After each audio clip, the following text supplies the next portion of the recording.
Hi, hello, everybody. Can you hear me okay? Yes, give me a nod. Okay, well, we are coming to you live from the wind-swept vistas of the Aliso Canyon in South Orange County, inhabited not only by species of deer, coyote, hawk, and occasional bobcat, but also a troop of PhD-enhanced humans known as professors and about 500 students. This is your first time visiting with Soka University directly, virtually, or spiritually. Well, welcome. If you're returning for a repeat visit, I certainly would not be the one to blame you, since I have been returning to this campus week after week for 12 years and counting. Good afternoon or evening. My name is Oleg Gelikman, and I am an associate professor of comparative literature here. And this year, I continue to serve as director of our beloved humanities concentration. But enough about me. It gives me great pleasure to introduce to you Arie Gallus, currently an artist in residence, also artist in basement residence, also professor emeritus at Soka University of America. As far as introduction, it is an academic custom that may be known to some of you to divide them in two parts. Part one usually are facts no one will remember, and part two are polysyllabic words no one can understand. Though in most cases I do not stand on ceremony, on this occasion I shall make an exception. Therefore, I shall proceed in two parts. Part one, the facts. Born in Tashkent, Uzbekistan, former USSR, in the twilight of World War, Arie and his parents returned to Poland in 1946, where he spent his childhood. He also lived in Israel before coming to the United States. He studied in Rome, Italy. He received a BFA from Tyler School of Arts at Temple University, Philadelphia, and an MFA from University of Wisconsin-Madison in 1972. Before coming to Soka, Arie taught at University of Wisconsin-Madison, School of Visual Arts, New York, UC San Diego, and Fairleigh Dickinson University, among other places. As some of you know, Arie's works have been widely exhibited, including solo shows at the O.K. Harris Gallery in New York City and the Zola Liberman Gallery in Chicago. Not limited to one medium, Arie Gallus works in painting, drawing, metalsmithing, jewelry, filmmaking, photography, graphic design, and set design. His notable works include the trademark reflected light paintings and the drawing suite 14 Stations, Hey You Dalet. As I found out, Arie is also not immune to verbal arts. As a great lover of words, he also is an occasional translator from Polish, a prolific and eloquent diarist, and a recurrent collaborator with the notable American poet Jerome Rothenberg. Recently, Arie has completed his book, Drawing with Ashes, based on 10 years of journal entries during the creation of his remarkable 14 Stations suite, two pieces of which are currently on show at the Soka Art Gallery.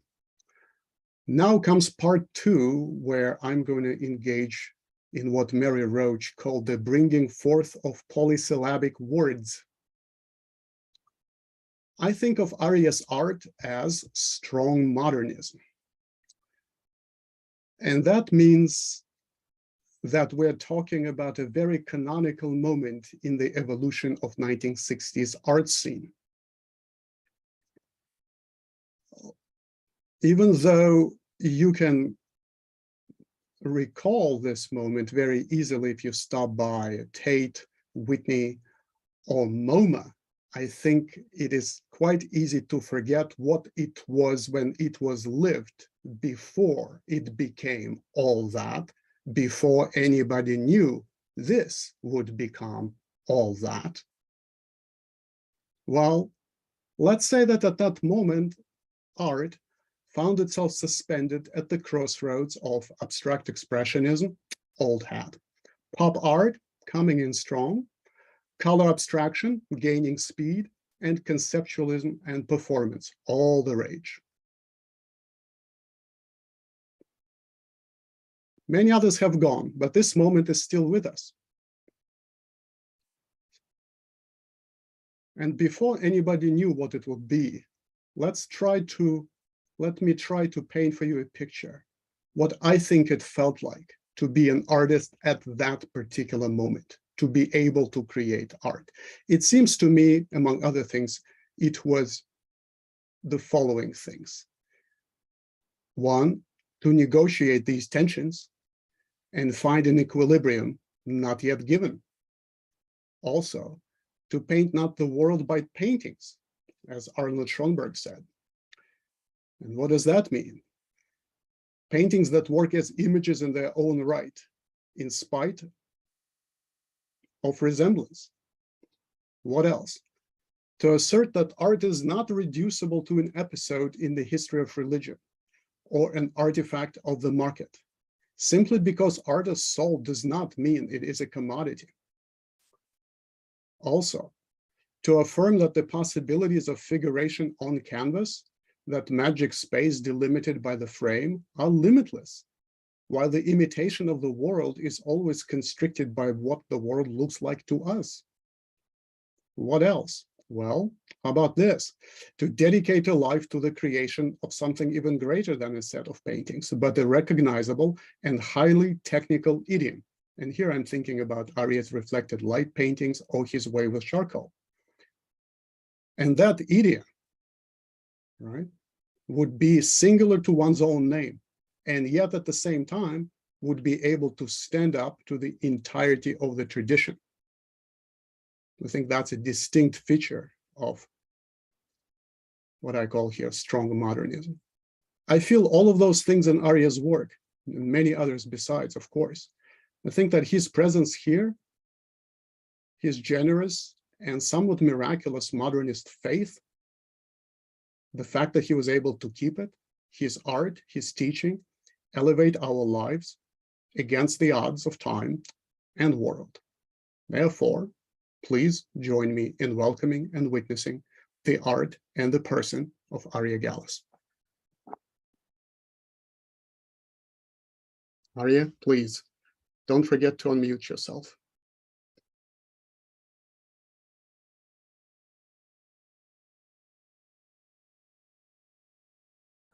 I got it. All right, thank you very much, Oleg. I couldn't have said what you said, but I greatly appreciate it. In this particular thing turning blue, I assume all of you see the screen with the words, right? Okay. Is that it was sort of a new way of dealing, which is something actually from the old way of my dealing with my art, which I have not done in many, many years, to actually execute this series, this new thing, chromatic modulations. What I will do is I'll take you, for those of you who are not familiar with my work, I'll take you through a very short tour of the last works before this particular series started, to understand where I am coming from and why or how I got here. Some of those clues are even invisible to me, but hopefully we'll investigate this together during this presentation. So now this thing doesn't want to work. This is great. Okay, slight detour to our previous works. Thank you. The last, this is a quadriptych, actually, of a series called Four Seasons, loosely based on Vivaldi's music, which I happen to like, particularly that suite. And I'm not sure of how many movements he had in it, because I'm not a musician, I'm just enjoying music.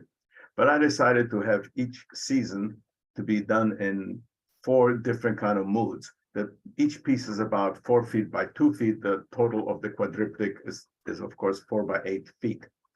And what I tried to do here is try to use colors that are not realistic as such, but close to realism, sort of abstraction concepts of clouds, but always something that I always favor is a grid. And so spring became something of this way, that I've broken up one contiguous image into 4 images, but treating them, each one of them, in a totally separate color scheme, but feel like each movement still represents that thing. It's a way of dealing with color and so on that gives you a challenge. And it's all of those are done on arches on paper and so on. It was a very hard surface to work with, but it gave absolutely no way to my brush. So I had to learn a whole way of working with it. This is the summer quadriptych. And again, I get my sources from imaginary sources that I imagine what and how something looks, and also from flying up, I always took notes and sketches while flying an airplane, but now, thanks to Google Earth, I can actually watch certain aspects. I'm fascinated by the Midwest, and that's why this is called the Heartland series. And I take the images, and even though they are sort of resembling of what they are, I move fields around, I add or distract or whatever, abstract certain areas, and I change the color. So here was what I thought at this point is quite a staying away from a certain kind of a naturalism that I would see, and just allowing the feelings of each season coming out and corresponding in each one of the images, giving a slightly kind of a warmer tone. You can see that each one of them is an abstract in itself, and it's each square I handled almost as its own planetoid, I guess, or its own field of endeavor. And I also, if you notice, I love diagonals because it disturbs the calmness of the image, and you actually are slightly uncomfortable looking at it. So another one, and this too, it has things of luminescence that I like and colors that could not really appear in nature, but semi-natural looking and so forth. So this is the last of it. Now here's the fall, which is again, one image isn't broken up as opposed to others, and the winter. And this here was actually based on a small section of a very small photograph that a friend of mine sent me of when she was flying over a snow-covered Midwestern landscape. And what I did in here too is if it appears black and white, I did, and each one of them has a tremendous amount of color. But the overall view seems to be black and white. But if you notice that each one of the images has slightly tingy, the greenish blue, purplish, brown, and so forth. So if you look at the close-up of one of the pieces, you'll notice that here, even though it's sort of supposed to be a realistic rendition of the landscape, it isn't.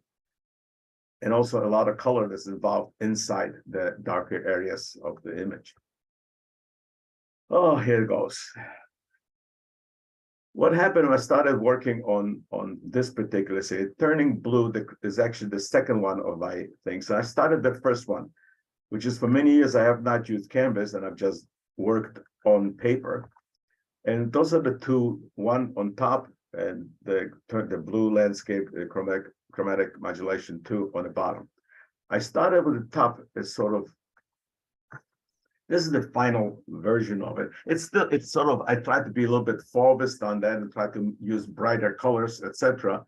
But still it has a relative aspect of reality to it. That means I felt that it still has a sort of a grid, maybe not realistic grid as far as spaces of apparent roads or apparent fields, but it's sort of semi-naturalistic, although I have taken, so when I started to work, this is what the painting starts as. It's on the canvas, and I noticed something when I was applying this, is that the aspect of all those colors is a little bit different. It's sort of a watercolory. And when people ask me, how do you know what colors you're painting on it? I sort of felt whatever was there next on my palette and just put them in, knowing that slowly I'll be adjusting colors. And then the stage next, you notice I start working from the upper left to the right because I'm right-handed. I don't like to have my hand covering up the image that I'm working with. And I started adding colors, enriching them and so on, and sometimes changing them drastically. So you notice as things are starting to crawl over the surface, and from this to that, you notice I straightened the quote unquote symbolic roads because I wanted them to be much brighter. And I started putting in already the secondary colors to unite it. So therefore, the orangey red or the cadmium red that you see was a sort of united feature. And still, I came up with this area.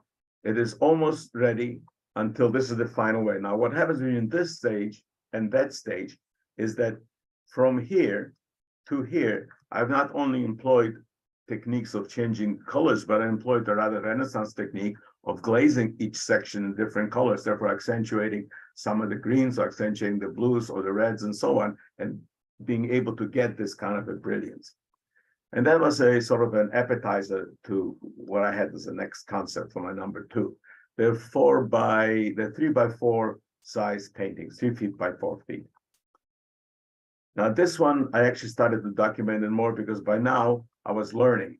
This is the final version of the piece, that how it exists, but how did we get there? I started very simply by planning a grid and putting some salient aspects of it. That doesn't mean that that's what the piece is going to remain as, but this is something that I established as again, a diagonal and a clue. Now you notice that this is really rather enhanced because what I discovered is drawing a straight line on a soft canvas is impossible. That means that you have to use your pencil very lightly. Otherwise, you're getting any kind of parallel, non-parallel lines, but you're getting some kind of arcs and so forth. So I had to enhance it on a computer to see it. But this is what happens. And again, I started this painting by saying, okay, this is going to be a blue. I had a vision of what it's supposed to be. I had a vision of what it feels. Now you notice in here is you can see that the lines that I put in are rather pale. And that's the only reason I had to make them pale, so I will not distort the grid system.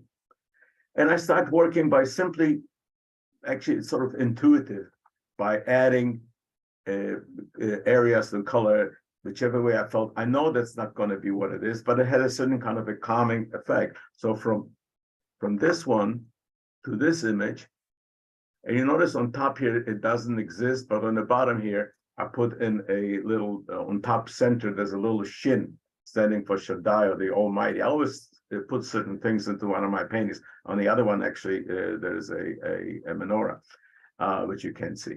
But I started working on it and feeling it.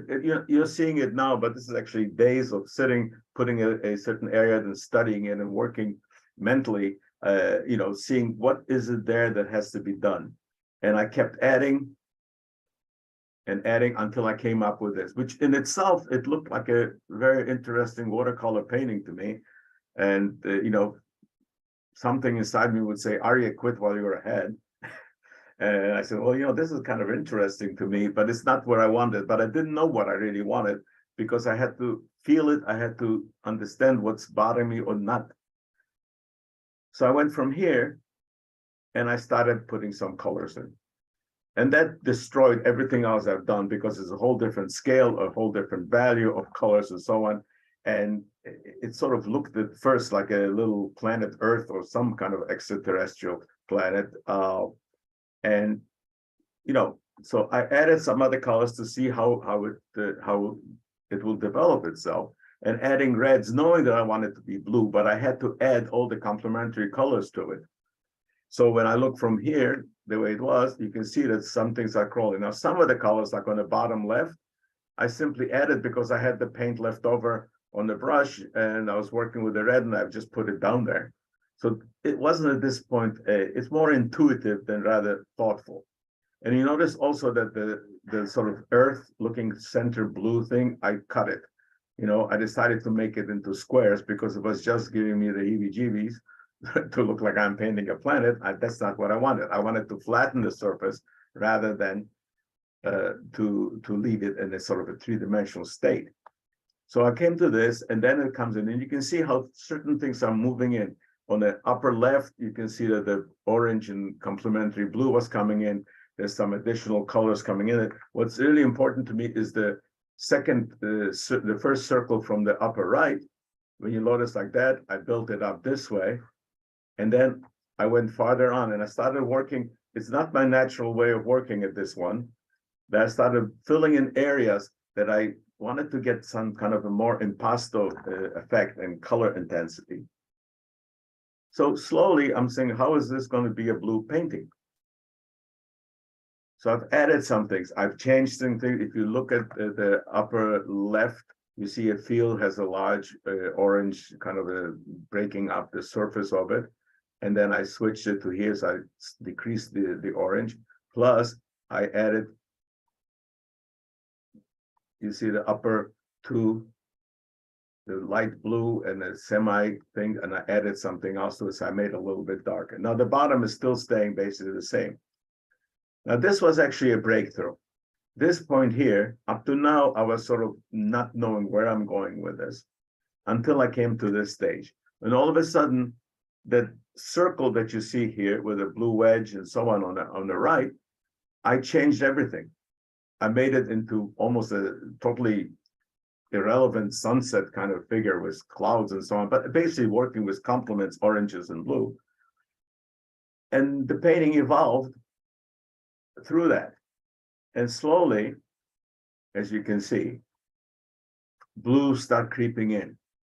And when I look at it, and this what you're seeing too is exactly, days at a time.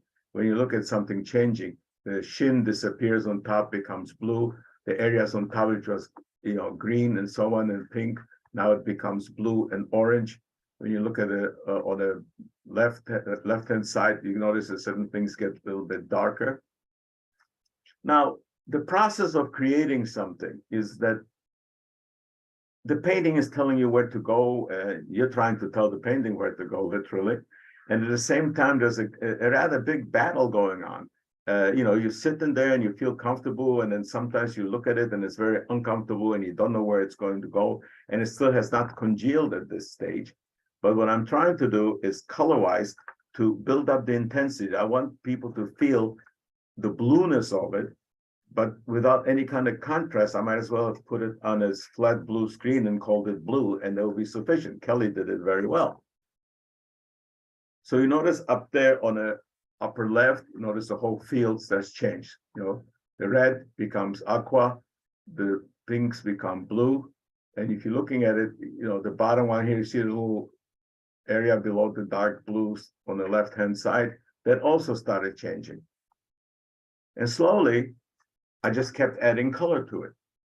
And not only that, I came up with an idea on the bottom right that somehow use certain aspects of it as a river, kind of a delta coming in from washes in the field, and then it didn't look right. It looked a little bit like Kachila's paintings, which hide and seek. But you notice I took this, and all of a sudden on the bottom right, it became that.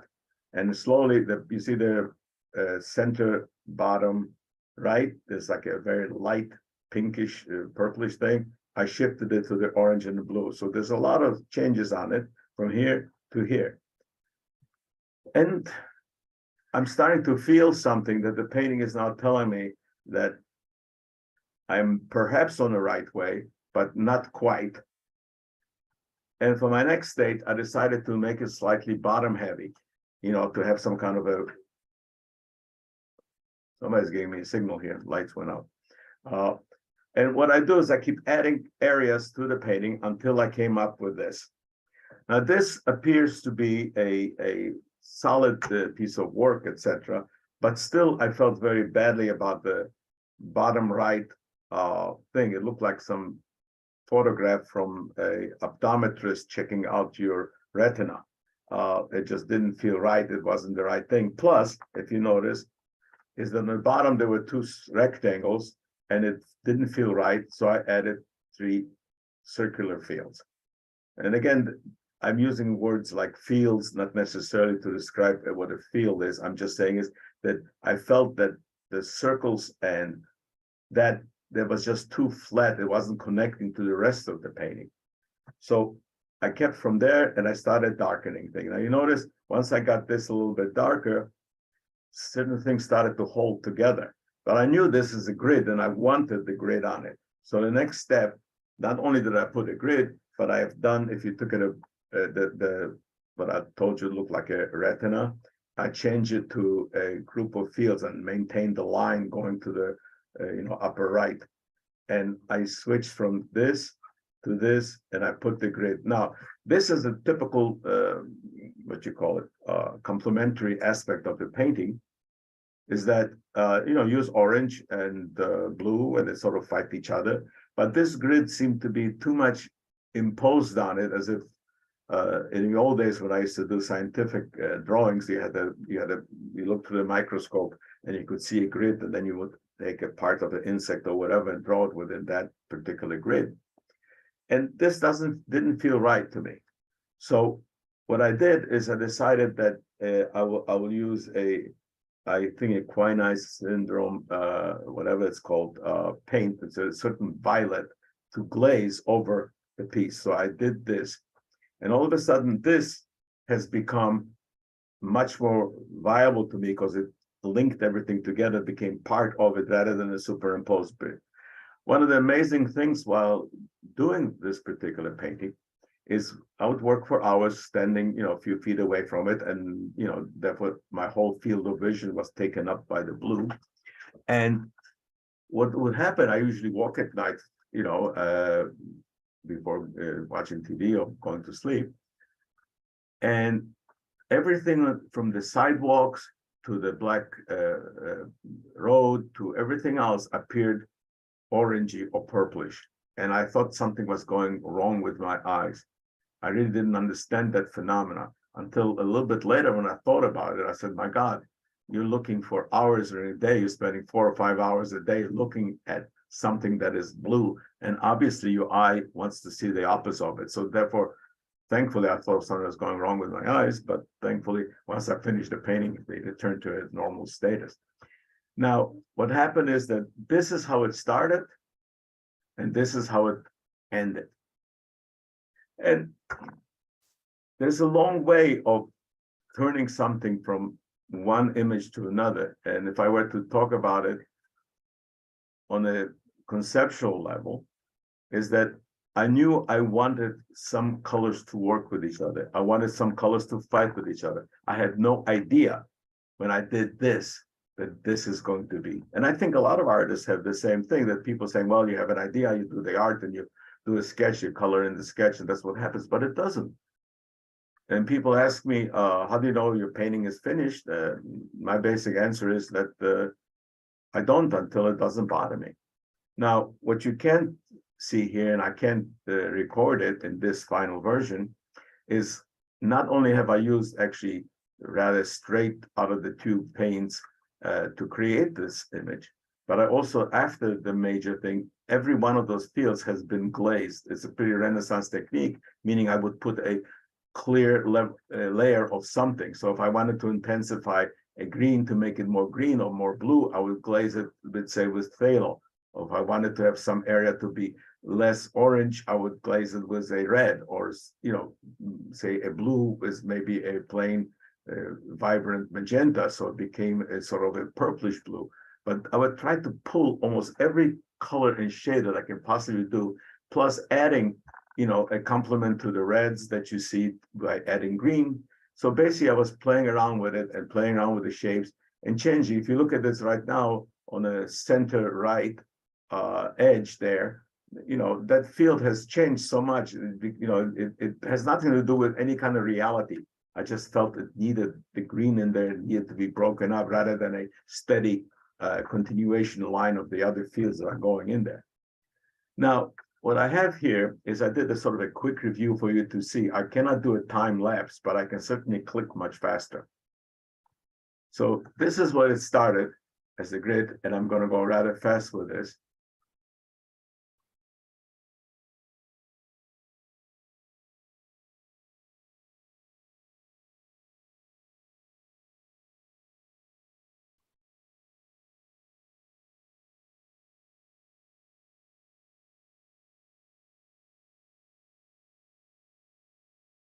And it became that. So now what I did, I made a slide of this for you to see that actually all the things that you see on top of your screen, are the different stages of the piece to get toward the finished painting. Art is one of the few things that's when it's finished, it's not quite evanescent, but the stages are. So by my recording it, it's not only for you to see it, but for myself to sort of study it, how I go about certain things or doing certain things. Sometimes Sarah says that if there was a more difficult way to make art, I would find it. She's probably right. But you know, it's interesting for me, even as I present this work to you, to see how many stages something had to go through, from basically haphazardly, maybe not quite haphazardly, but putting in colors and so on, and then feeling what the thing is doing, how the painting is talking. And what I basically say about this, that I feel that both I and the painting won this thing, because I'm rather proud of this work, because I feel it is a certain kind of breakthrough in my coloration that I have not used before. It's the intensity and actually the calmness within the whole intensity. It's not an up art kind of a thing, but it is a rather harmonious way. It's, as I said before, I feel that same, I felt, as I told you about musically Vivaldi, although it's every square within the square, it's almost like a Mandelbrot, the fractal kind of a aspect. Every little square you keep going, there's going to be new universes opening in there. And in total, I'm rather pleased with the result. So I hope you understand how this went through, and it gives you some insight on it. And what I do is I want to thank you for being here. Thank you. If you have any questions, I would greatly appreciate them. Any questions?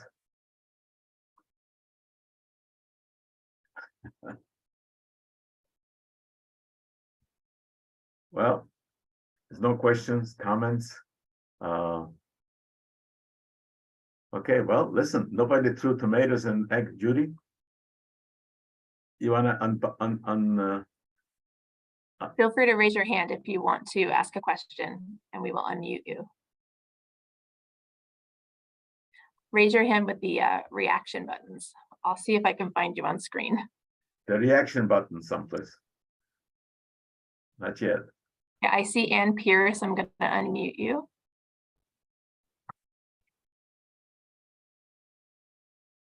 Like a little yellow hand like that, you're supposed to show something. I don't know. Where did you go? I don't know. Can you unbutton your thing, Judy, on your own? Hello, Arie. This is Mark. Hey, Arie, Mark Dresser. Wonderful to hear you speak about your process. It's fascinating. I don't know if I have a question about it, but it's just the clarity with which you speak about a process that is both intuitive, and you have this huge background and this refinement that you're going through in your own. I don't know. Again, the word process keeps going up. It was just wonderful to hear you speak about it, and lovely to see the evolution of a work. I appreciate it. Thank you. Well, Mark, as a musician as you are, thank you very much. I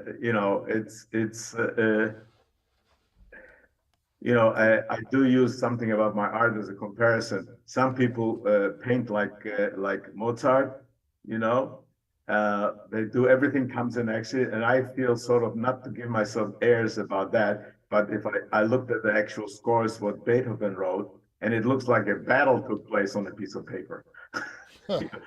He erased it, he changed notes and so on. While Mozart just went, and it went in there.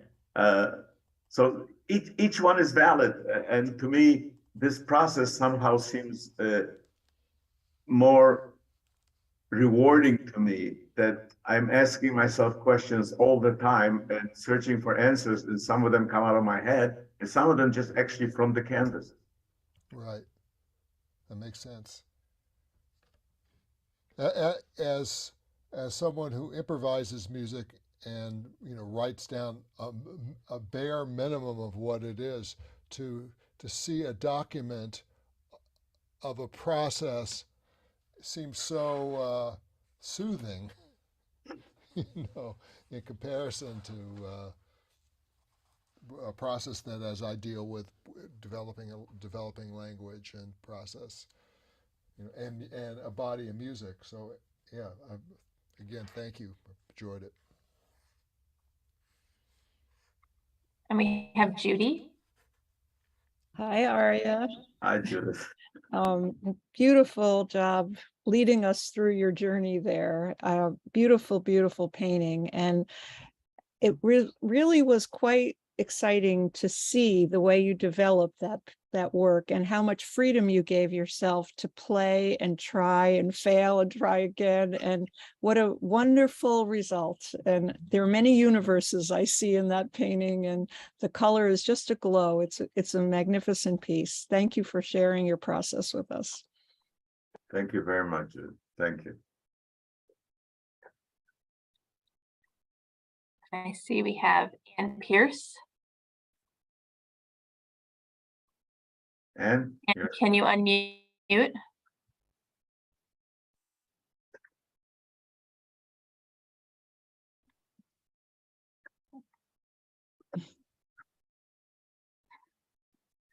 I love I don't technology. think she can unmute. There she is. Okay, Arie, I just wanted to say how much I respect and admire you as a fellow artist, and to say it takes a lifetime to develop a language in painting, and you have done so, and done so well for your whole life. And I am better and more full for knowing you, and thank you for the work in the world you've done. That's it. Thank you. It's well, I always say art is not done in a certain level that you can put in the closet and look at it with a flashlight. It's done to reach other people, trying to, and it's always, even, there's many processes involved in it. One of them is, of course, the painting, talking to the artist to the painting, etc. But then again, each viewer comes in with their own history, with their own sensitivities. And then whatever I have put in is very open to interpretation, which is exactly what you're looking at it. Because each person, when looking at the work of art, should have their own reactions to it. I never try to spoon feed people their reactions to my work. It is there, and I always say I'm lucky to have been able to spend my life doing exactly what I love doing, which is really a gift, to that. And I'm glad that some people are touched, and some people, all of you that I can see right now have touched me in my life one way or another. And, whether it's encounters every day, or encounters once a week, or encounters once a year, or once in 10 years, you are part of what I have become. I have a great support at home. I got Sarah, without whom I don't think things would have been possible, and at the same time, my children, now I have my 2 grandkids. It's so nice that they actually like what Lily, I'm Lily to them, what Lily does art, and and I can see my grandson drawing, and my granddaughter drawing for my birth. I don't know if it was for my birthday. I think it was for, maybe it was one of the things that they send me portraits of what I'm supposed to look like, and they're great. And there's, of course, everybody with different skills, because it was 5 and 6, or 6 and 7. But what I liked about it is that one of the drawings was just a hat. Oh, true. So I thought that was great. So they're the future artists. I think we have Eve also with a comment. Hello. Go ahead, Eve. Oh, can you hear me? Okay, that's great. Yes. Hi, Aria. I know your work is always beautiful, and but I honestly didn't realize the process and how involved it was. It's just incredible that you have the patience and the perseverance and the artistic, whatever it takes to do that. I mean, the end result is beautiful and inspiring, and thank you. Thank you. Many times by some people, I have been called the Polish word gnid, which is like a tick.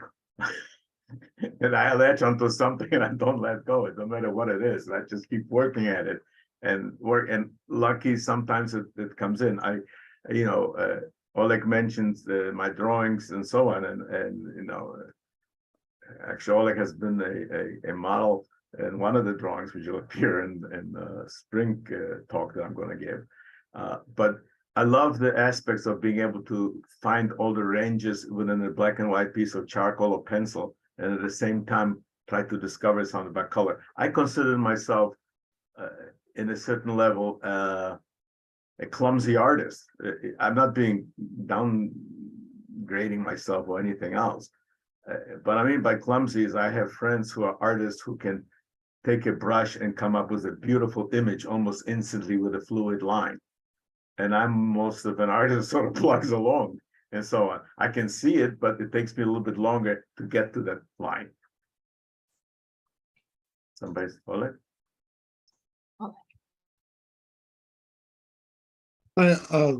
Arie, well, thank you for calling me a model. I never thought that's going to ever happen in my life, especially in public. So thank you very much for that.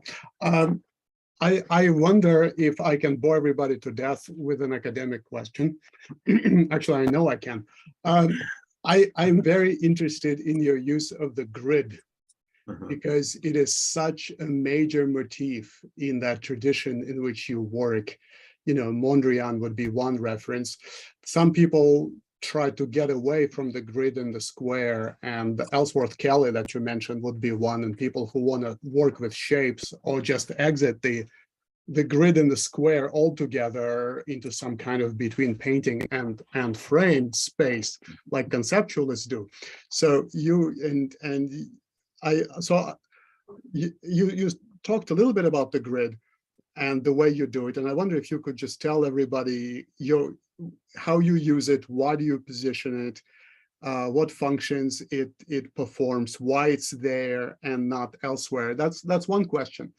And another one, looking at these two pieces of your work that you put up for us, one, your suite with the clouds, and then this one. What is interesting is that the cloud suite, the Vivaldi thing, does not respect the grid because it crosses it over. But this one does. And again, that's interesting, that difference. And again, and it just indicates to me how much the whole issue with the grid and then the figural shape like the cloud is at play in your artistic imagination. Thank you. Okay, I think I can answer you on something that I always thought about. Originally, originally I started being interested in this by, I'm one of the few people that insist on flying sitting at the window seat rather than the aisle seat, okay? I feel that Leonardo da Vinci would have given his left lung to be 34,000 feet up above the earth, and seeing the thing. And what was amazing to me in that is that humanity, especially when I'm going through the Midwest and so on, humanity, the nature itself does not really have a grid as such. But when I look at the fields in the Midwest or farther on, the 8-mile square, how it's divided into rigid lines, despite the landscapes and so on. When I was dealing with that and I was putting in the clouds, is that the clouds destroyed that geometry, so did rivers, so did mountain ranges, So there was it, but I think humanity wanted to put its mark that's in the grid. What I wanted to do, and it's same thing with my, 14 stations things, is to make both things. One, to be very comfortable because the grid is something that maintains a certain structure to it, okay? Almost like a spider web, etc. Okay, and it's but at the same time is that things get too comfortable at times when people use grids. That means that the grid being perpendicular to each other, horizontal and vertical, doesn't have the dynamics of it as just random way of looking at something. You know, you can go into a room and look at the classroom, for instance, and look at the desks that are arranged in front of you, and you'll see parallel going this way down in perspective. But at the same time, if you twist your head in a lot of ways a little bit differently, you know, you notice that if you tilt your head and so on, there's a whole new dynamic that comes in there, and it's slightly catchy and disturbing in a certain way, but not, you know, not horrendous or painful, but it's disturbing and allows to me some kind of a kinetic dynamism, if I were to say, about the image. So the grid is there, and I use it sort of as a structure to build upon.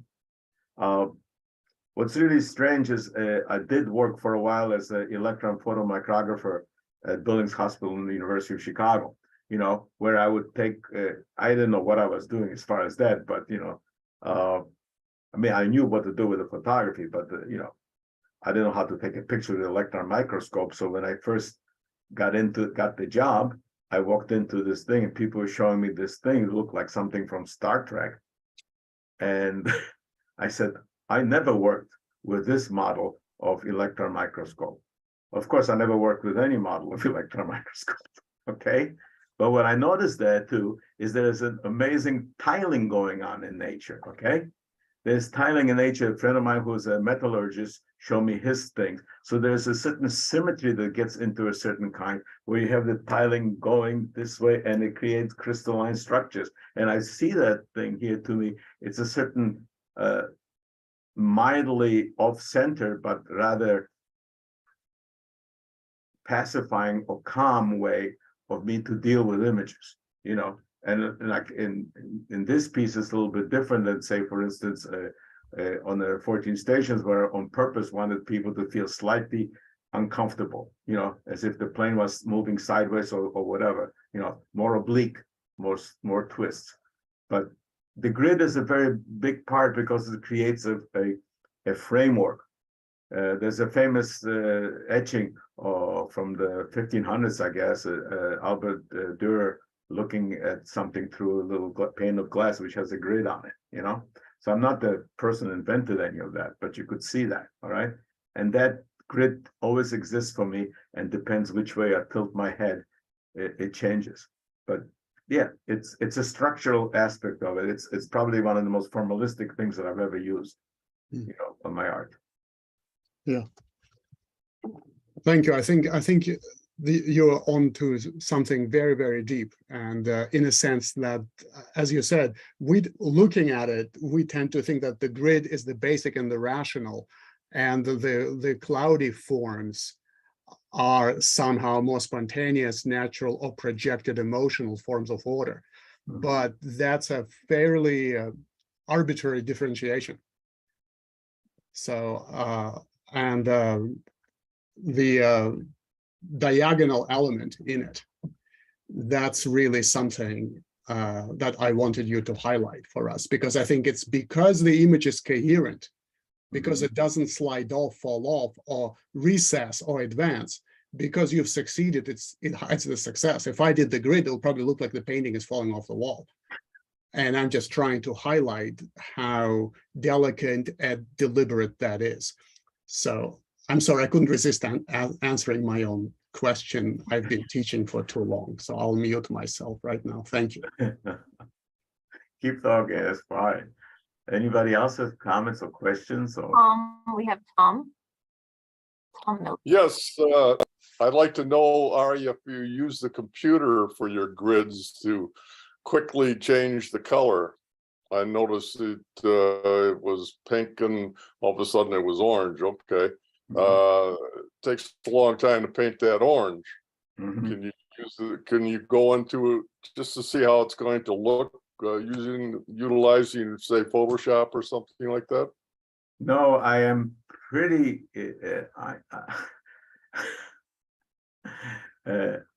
I am not as scientifically or I'm pretty challenged on the computer with that. No, I would use a image from Google, and I would take a larger section of it and just keep turning it around and around if I liked it, or take 2 images or 3 images. Or I like a field here or a field there, I'll put them in there. But no, all this, no, I don't use the computer to see what the colors are. I sort of think about them, you know. Okay. It's weird. I'm sure I'm not the only one. I'm sure you too, as an artist, Judy, and other people here are here.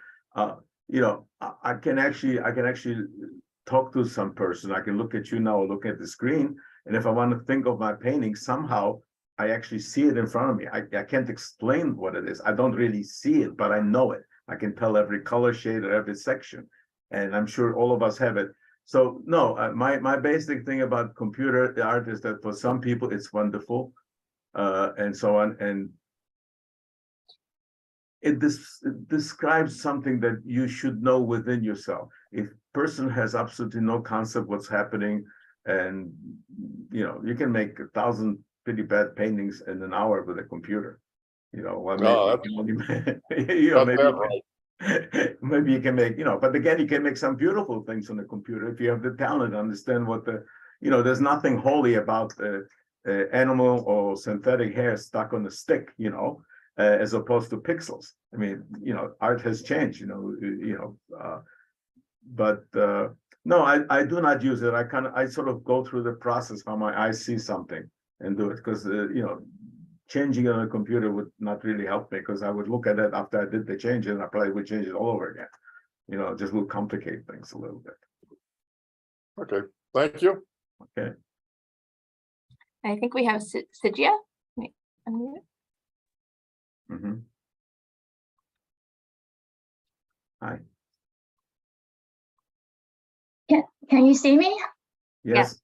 Oh, okay, because I didn't see it. So thanks, Arie, for the wonderful talk. And sorry, I kind of like missed the early part of the talk.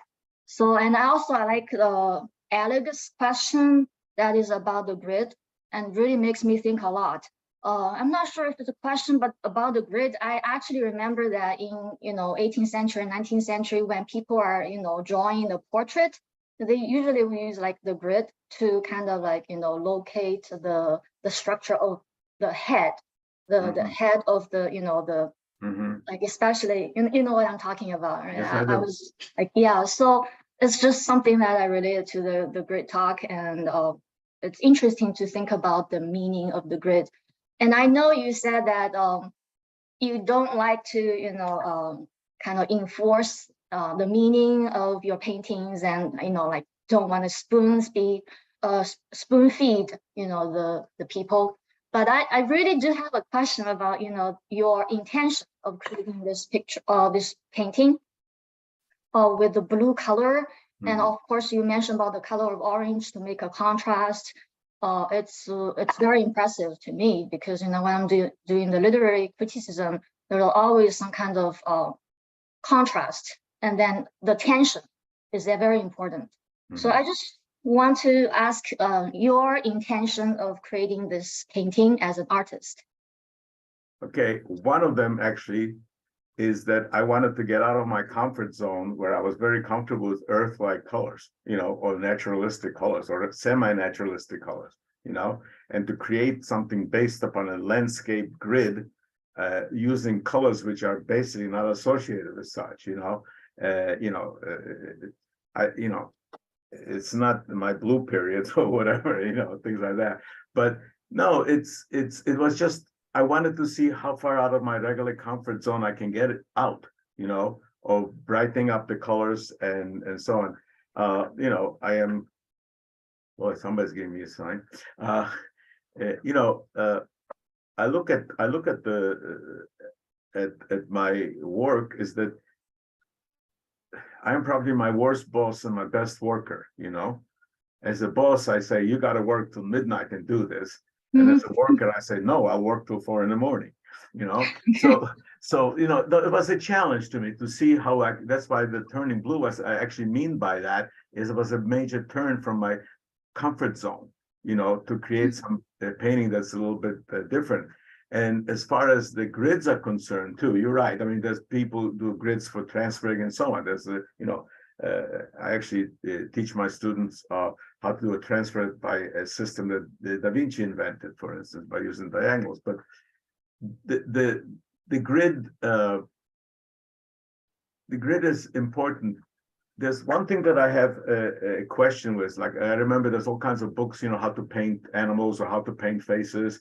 And as a student, I was told that a human body is anywhere from 7 to 8 heads tall, and it's so, the face is so and so forth, and in the middle of your eyes are in the middle of the head, etc., etc. Well, that's great for theory, but everybody's different. Doesn't really work. Some people are 6.5 heads, or some people are 12 heads. Some people's eyes are closer. Some people are, each one has its own beauty. I mean, I always use the picture of Sophia Loren as an example, if you remember her, right? Or she's still around. I mean, if you took every part of her, it's all wrong, and the proportions are off. The lips are too wide, the eyes are too far set, the head is whatever. But together, it makes a heck of a beautiful person, And so, yes, I always got kind of pretty upset, like in those books of how to draw horses or how to draw this, because it gives you sort of, or even I did admire Ross, pretty little, paintings and so on. They used to do was a palette knife, right? It was his way of doing it, but there was a sort of a expedient way of getting something that superficially looks good, but there's nothing inside. So yes, you do start with the concept that that usually a face is going to be symmetrical, which most faces aren't actually, but no.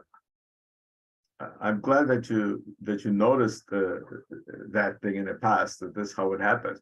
And I did, if I look at some of the stuff I did when I was an undergraduate, I definitely would do the whole thing, the counterpasto and the grid first before I drew the figure and so on. So it's good to know what this basic structure is, okay? But at the same time, be able to modify it and change it, and that's where the aspects of my grid come in. Thank you. You're welcome. Thank you. I see only 6 at a time. I don't know why, but that's good. I don't know how many people there are, but anybody else has any comments or questions, please? I don't see anybody else with their hands raised. Okay, then listen, it's been a good experience for me to interact with you, and I thank all of you for here. Thank you, Oleg, Karen, everybody else, Evie, Tom, Judy, if I didn't mention everybody, and Mark, etc. Thank you for being here. And it's an aspect of this time for this particular day that I am at this stage, and I have no idea where I'm going to be tomorrow. I have or 4 other canvases primed right now. They're sitting there, and I haven't decided yet how to do it. Probably part of it is because I don't know, and part of it I'm basically scared. And another part is, hey, life has to go on. There's other things to do than doing your painting. You have a family and you have a life. But yes, I am going to continue. Right now, my next thing that I was cogitating upon is to do a painting dealing with greens. And I remember in college, somebody told me there's never been a great green painting. And maybe they're right. There maybe never will be. I don't know. But this was one of the standard kind of things. But I'm going to see what I can do with greens, which is, again, totally out of, I can do greens and earths. That's something else. But doing it with greens, see what that's going to look like. So maybe in next year, I'll have a thing going, turning green or something.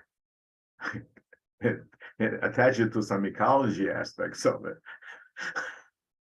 Or either that, I'm being jealous. So whichever. No, but, by the way, one other thing I want to say, as far as jealousy about other artists and so on, when I see art that really touches me and inspires me, and something that there's no way that I can attend, whether I'm seeing a contemporary artist or walking into a room full of Rembrandts, is I don't get jealous. I just get very inspired that a human being could do it, that a human being could actually create something as beautiful as that.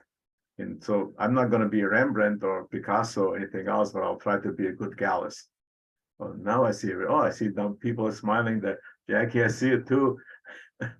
Somehow everybody showed up. Tim, everybody. Lisa, oh my God, I see everybody here. The whole mishpucha, everybody else. Tomoko too, everybody. Good. It's great. Somebody has a hand up. Tomoko, I think.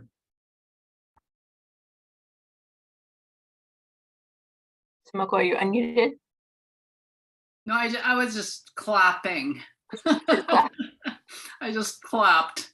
Oh, thank you. It was a wonderful presentation, Arie. Thank you very much. It's great to hear, you to speak. Thank you. It's good, and I think in JLA I see you there too. Okay, it's good. It's. I think hopefully some of you come up to the opening if you're around here. It's happening. The show is still up till I think January 6th, and you'll be able to see that thing. So the opening is the next Thursday at this time, and then on a Thursday after that, I'm doing actually a walkthrough for anybody who can sign up for it, where we're going to go through the whole exhibition, which covers about, I would say, 60 years of artwork since I was about 13 on. And I'll talk to people then exactly, and people can ask questions in person, and hopefully some of you can make it, So Tom, hop on a plane. Judy, it's only New York and New Jersey, you can make it. Thank you very much, guys. Thank you. Take care. Thank you, Arie.